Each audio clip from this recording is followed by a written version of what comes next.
Itinaas ng Philippine Institute of Volcanology and Seismology o PHIVOLCS ang alert status ng Bulkang Mayon sa Alert Level 3 dahil sa patuloy at mas tumitinding aktibidad nito.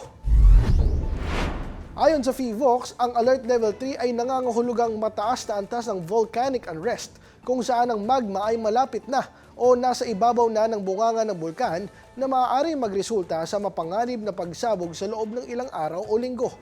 Posibleng palawakin ang danger zone hanggang 8 kilometers mula sa bunganga ng bulkan.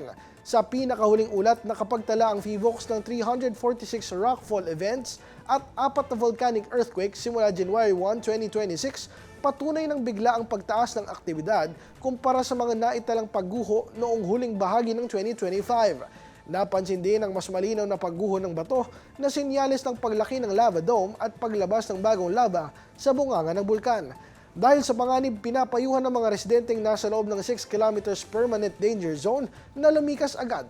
Bawal na rin ang paglipad ng mga eroplano malapit sa bulkan. Patuloy ang mahigpit na pagbabantay sa Bulkang Mayon habang nananatiling nakaalerto ang buong Albay.